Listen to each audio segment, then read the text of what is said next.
Welcome to Hollywood Graveyard, where we set out to remember and celebrate the lives of those who lived to entertain us by visiting their final resting places.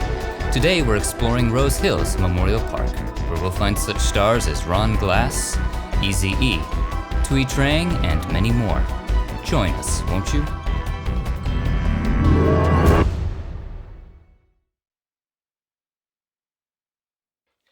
Rose Hills Memorial Park is located about 30 miles east of Hollywood, in Whittier, California. Forest Lawn Glendale may be the granddaddy of cemeteries in LA, but in terms of sheer acreage, Rose Hills has it beat. Let me tell you, this cemetery is massive. It boasts some 1,400 acres and the claim of being the largest single-location cemetery in America. But worldwide, the Wadi Salam Cemetery in Iraq has it beat, just barely. So if you're gonna stroll Rose Hills, bring extra water and extra sunscreen, and just to be safe, a full tank of gas. Rose Hills was founded in 1914 as Whittier Heights Memorial Park on 18 acres in the city of Whittier. As the population around it grew, so too did Rose Hills.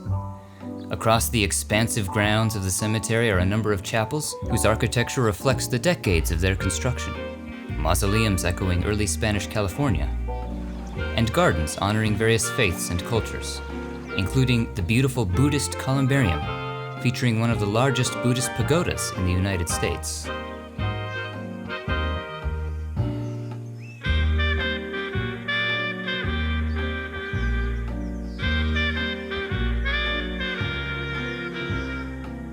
Rose Hills took a cue from Hollywood with this massive neon sign. Built in the early 40s, these 20-foot tall letters can be seen for miles, both by day and night, when the neon letters glow rose red. In the years since, pilots have come to rely on the glowing sign as a visual reference as they fly overhead. High on these hills east of LA, on a clear day, you can see Hollywood and downtown LA from here, way off in the distance. It's not a clear day. The cemetery's huge, so we better get rolling if we're going to cover it all before the sun sets. Entering the main gate, our first stop is in the Garden of Peace, the third section on the right. In the southern tip of this section, next to the road, we find actor Jack Larson, who is best remembered today for playing young Daily Planet reporter Jimmy Olsen, alongside George Reeves in The Adventures of Superman in the 1950s. Well, that should hold him till I can signal the Coast Guard. Superman, what's the matter with you? Here, Jim, you better hold this. Superman, will you please get down there and save Mr. Kent? I'll never forgive you if he drowns. All right, I'm going. But I'm finished here, and I won't be back. After that show ended, he focused mainly on work behind the camera, writing and producing. But later in life would return to Metropolis in cameo appearances, like in Lois and Clark and Superman Returns. His life partner was writer-director James Bridges, of Urban Cowboy fame. Back to Rose Hills Drive, we go right, then take the second right, to find the Garden of Prayer on the right. At the top of this hill, next to the road, we find master costume designer Donfeld. He was nominated for an Oscar 4 times for his costume designs. His work can be seen in films from Days of Wine and Roses to Spaceballs. He also designed the costumes for the Wonder Woman series in the 70s, starring Linda Carter. Let's round the corner to the southwest section of this same lawn. This next marker is a little hard to read, but here lies Albert Haskell. He was a character actor who appeared in hundreds of film and TV roles in his career, often in small background roles in westerns like The Cisco Kid and the Lady, and TV shows including Bonanza and Gunsmoke. If there was a Western production in the 30s through the 60s, there's a good chance you'd spot Al sitting somewhere in the saloon, drinking a whiskey. 2 sections southeast of here is the Garden of Affection. Straight in from a trash bin resembling a tree trunk, near the middle of this lawn we find Alvin Ailey. He was a renowned African-American dancer and choreographer, credited for helping popularize modern dance. In 1958, he founded the Alvin Ailey American Dance Theater in New York. His signature work is Revelations, which premiered in 1960. It's a performance set to blues and spiritual music, which explores the faith and tenacity of African American culture. It has since become one of the most popular and widely seen modern dances in the world. Ailey died at the age of 58 from complications of HIV. and in 2014 was posthumously awarded the Presidential Medal of Freedom. If we take the next left, then right past the Memorial Chapel, we find the Memorial Chapel Gardens on the left. In a few spaces from the road is Keye Luke. He was one of the most prominent Asian American actors in the mid-20th century, but he actually began his career painting illustrations and murals for movie houses, like the Garden Fairy Tales at Grauman's Chinese Theater. As an actor, he played #1 son Lee Chan in the Charlie Chan films of the 30s, and was the original Kato in the Green Hornet serial. On TV, he can be seen as Master Po on Kung Fu. And younger audiences will also recognize him as Mr. Wing on The Gremlins. West of here are the gardens. Here we'll stop to remember actress Thuy Trang. She was born in Vietnam and forced to flee Saigon when she was 2. Her family eventually granted political asylum in the US as refugees. She studied Kung Fu as a child, the perfect preparation for her role for which she would become best known as Trini, the Yellow Ranger in Mighty Morphin Power Rangers. I've got to morph. Saber-tooth tiger! She can also be seen in The Crow, City of Angels. In 2001, she died in a car accident outside San Francisco. She was just 27, making her a part of the ill-fated 27 Club. Stars who all died tragically young at the age of 27, including Kurt Cobain, Janis Joplin, Jim Morrison, Amy Winehouse, Anton Yelchin, Jonathan Brandis, and more. Thuy was cremated after her death, her ashes either scattered or interred here in this garden, though there is no marker for her. Take a moment to stop and listen to this impressive fountain. It sounds like a freight train.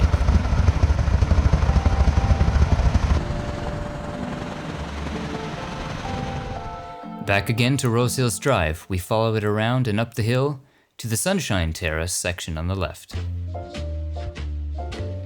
Not far in, up the hill a short ways on the right, we find the grave of Timothy Carey. He was a character actor best known for portraying psychotics, crazies, despots, sleazy criminals, and the like. He played sociopath Nicky Arain in Stanley Kubrick's The Killing in 1956. And he would also spoof his psychotic on-screen image in comedies like Beach Blanket Bingo and the Monkees movie Head.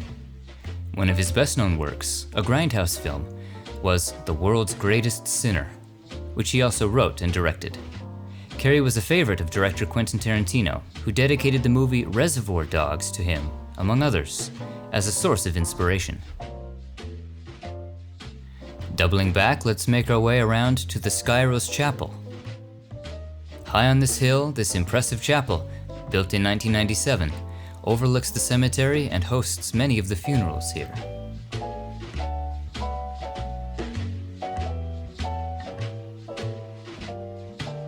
The main level also features a mausoleum.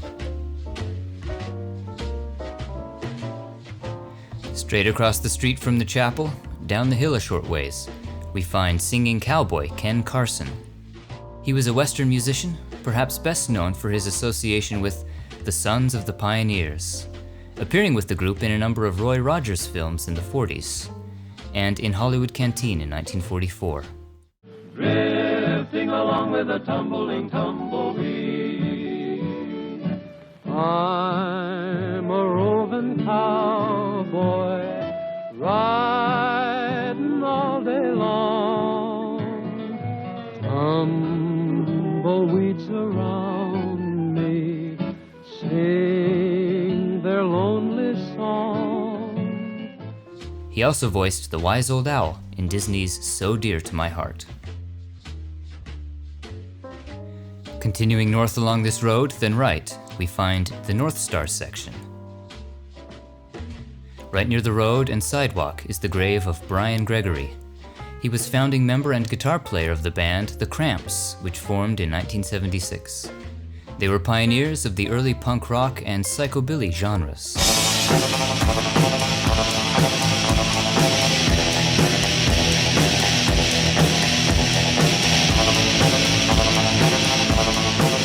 When I'm a human fly, I spell it. He left the band in the 80s to play with other groups, and even got to play a zombie in George A. Romero's Day of the Dead. He died of heart failure at the age of 49. The section straight north of here is Alpine Terrace. About a third of the way up the hill, we find the grave of Haing Ngor. He was a Cambodian doctor who was imprisoned in a concentration camp under the Khmer Rouge, the country's brutal communist regime, which did not look kindly on intellectuals. To escape execution, he denied being a doctor and having an education. While imprisoned, his wife died in childbirth, Ngor unable to treat her, despite being a gynecologist. After the fall of the Khmer Rouge, he worked as a doctor in a refugee camp in Thailand, before making his way to the US. Despite having no acting experience, he was cast in the powerful biographical drama, The Killing Fields, in 1984. It was there in the war-torn countryside amidst the fighting between government troops and the Khmer Rouge guerrillas that I met my guide and interpreter Dith Pran, a man who was to change my life in a country that I grew to love and pity. The role earned him an Oscar, the second Asian actor to win the honor, and allowed him to help tell the story of Cambodia to the world. As fate is often cruel in its irony, Haing Ngor survived the brutality of Cambodia, only to die in Los Angeles, shot dead on the streets of Chinatown by members of the Oriental Lazy Boys street gang.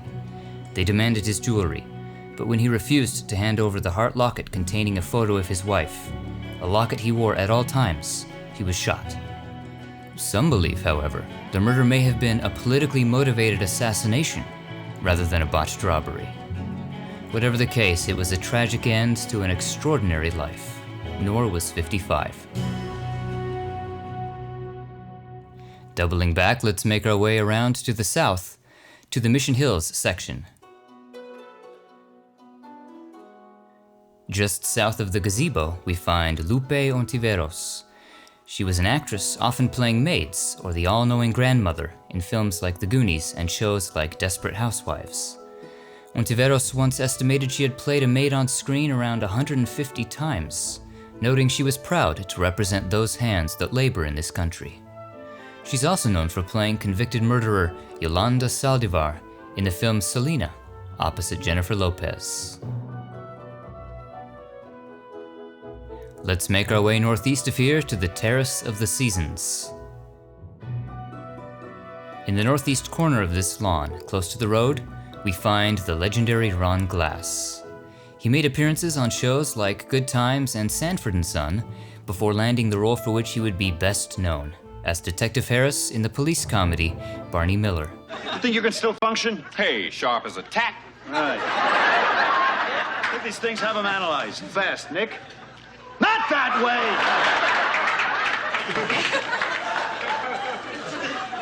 I think it got hash in them, Barney. Hash! From the way that I feel. After Barney Miller, he would appear in shows like Family Matters and as a series regular on Firefly. He also voiced Randy Carmichael on Rugrats and All Grown Up. He died in 2016. We make our way now northwest to the Monte Vista Terrace section.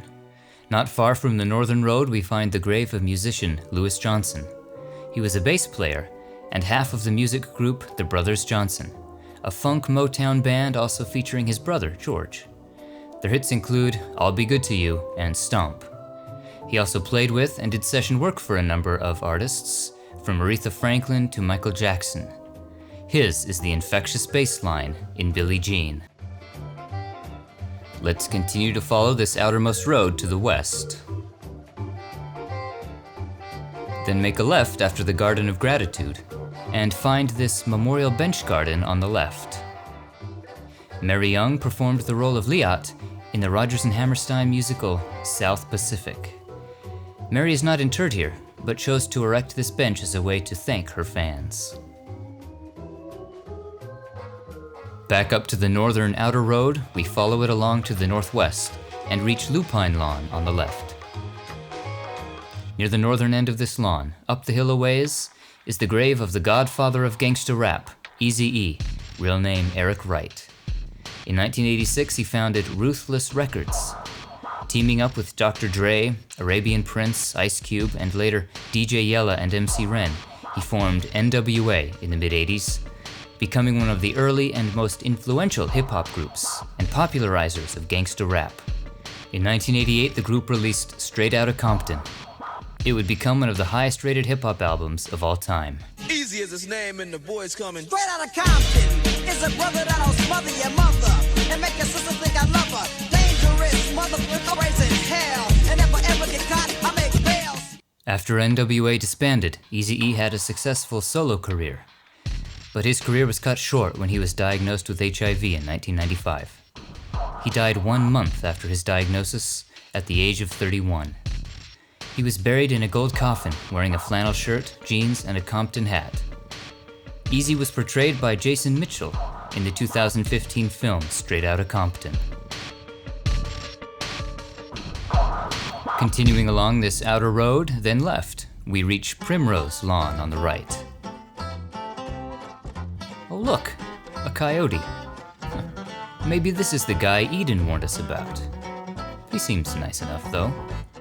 Just wants to be part of our tour, I guess. If he comes calling again, I will name him Two Socks.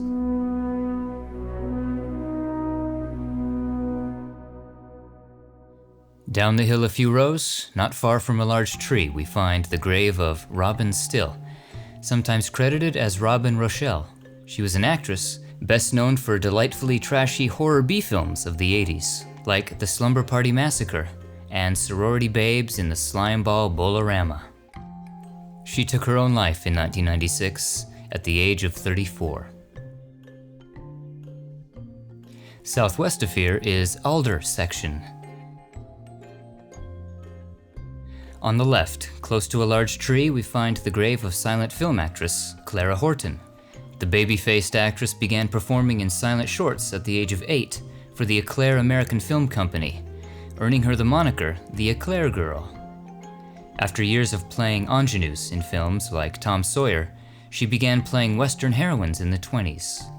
She all but retired when the talkies debuted, save for a few bit parts. Heading back toward the entrance, we take the next right to reach the Pinecrest section along the fence. Just past a tree, we find the grave of David Torres. He was a Latin jazz musician who, beginning in 1989, was music director of the Pancho Sanchez Latin Jazz Band. His work earned him a Grammy Award. He also toured with a number of groups and arranged and performed music for soundtracks of film and TV programs. Rose Hills is broken up into several main blocks along Workman Mill Road, the entrances to the sections denoted by numbered gates. To continue the tour, we'll exit the main gate and head down to Gate 8 and the Cedar Crest lawn on the left. Here we find actor Louis Arquette, a member of the Arquette dynasty of entertainers on stage and screen. Louis played J.D. Pickett on The Waltons, and made guest appearances on many of the great shows of the era, from Barney Miller to Seinfeld as Leapin' Larry. His children all became actors: Rosanna, Richmond, Patricia, Alexis, and David Arquette. And he could often be seen alongside them on screen, like Patricia in Little Nicky and David in Scream 2. Let's continue southwest through Gate 9 and into 10, then left to find the Lakeview Mausoleum and the Columbarium of the Seasons. Way up at the top is the niche of Gladys Hulette. She was a silent film star who began performing on stage not long after she could walk. On screen, she appeared in one of the very early filmed versions of Romeo and Juliet in 1908, and in 1909 starred in Carl Laemmle's Hiawatha. By the teens and 20s, she'd become one of the silent screen's more popular starlets in films like Prudence the Pirate. She retired from the screen in 1934. Back the other way, we find the Mausoleum of the Valley. On the lawn just right of the sidewalk is Bobby Beard, best known as Cotton from the Our Gang shorts. He can be seen in 5 Our Gang films from 1932 to 1934.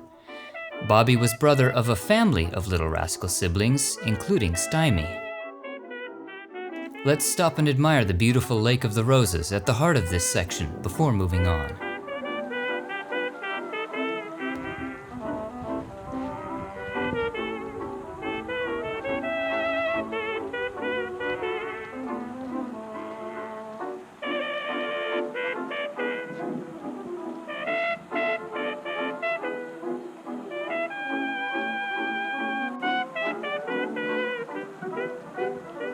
Continuing down this northern road, we reach the Court of Eternal Light on the right.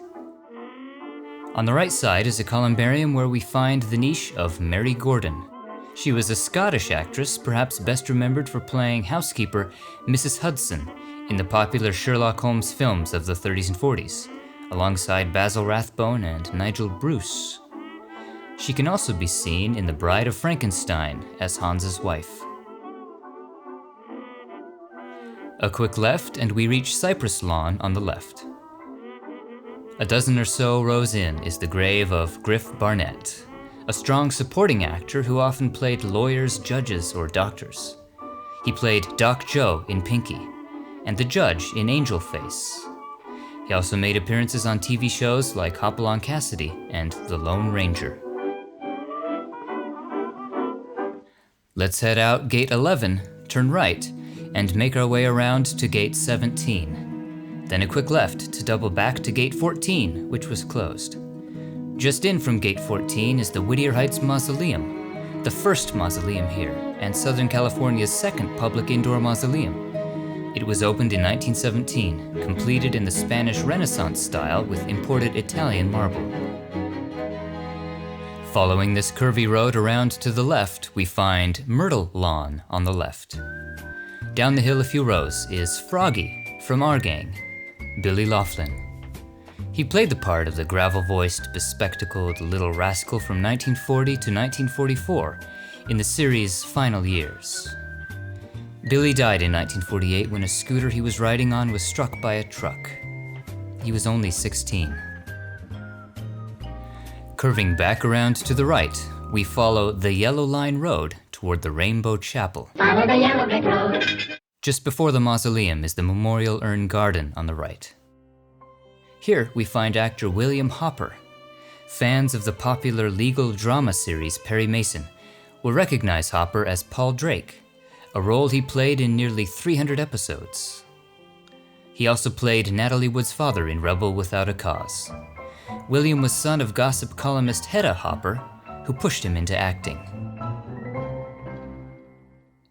East of here, at the end of the Yellow Line Road, is the Rainbow Chapel and Portal de la Paz Mausoleum. This is Rose Hill's second mausoleum, dedicated in 1930 and built to reflect California's early Spanish mission architecture. It features hand-painted ceilings, carved wood furnishings, and stained glass windows. It's a hidden gem here in Southern California.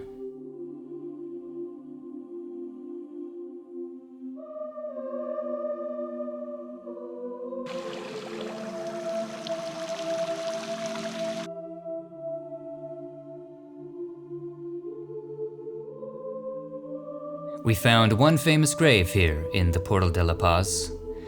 Taking the Santa Barbara corridor on the left into the columbarium on the right is the niche of songbird Ellen Beach Yaw, known as Lark Ellen. She was a soprano renowned for her vocal range, able to produce seemingly inhumanly high notes. In 1899, she originated the title role in Arthur Sullivan's comic opera, The Rose of Persia, and went on to perform in operas and concerts throughout Europe and the United States. She was also a songwriter, and at the dawn of the recording age, a popular recording artist as well. Phonograph inventor Thomas Edison even invited her to his lab to record her vocal range.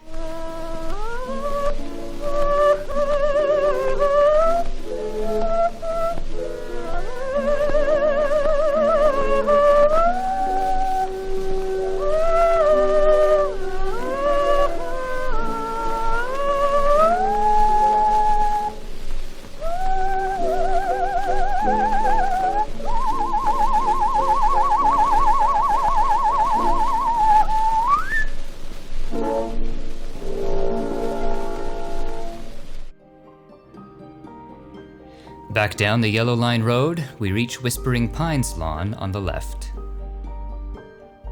At the base of the hill where the Hillside Chapel stands is the grave of Hugh Prosser. He was a supporting actor, often in Western movies like Hopalong Cassidy films, and also many of the great Western TV shows like The Lone Ranger and The Cisco Kid.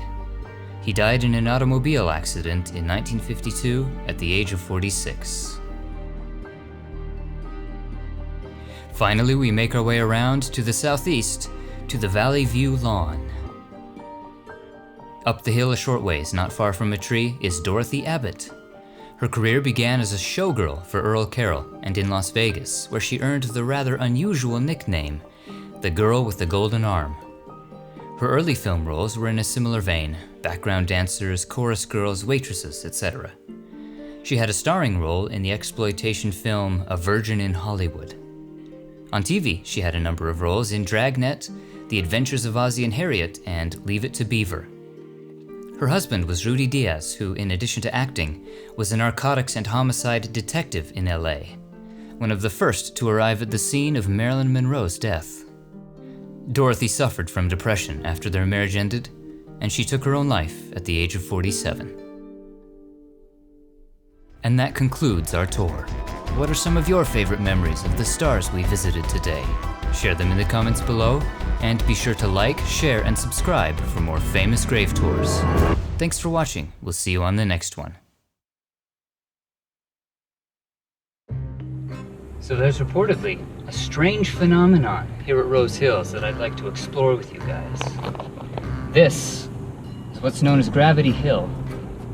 Now, from my perspective, this road appears to be angled downward. But if we stop the car, put it in neutral, take our foot off the gas and off the brakes, the car will appear to roll backwards up the hill against gravity. Again, the car's in neutral. And there are theories as to how this happens. Some say it's an optical illusion. Others believe that this hill is haunted. What do you think it is? Leave your thoughts in the comments below.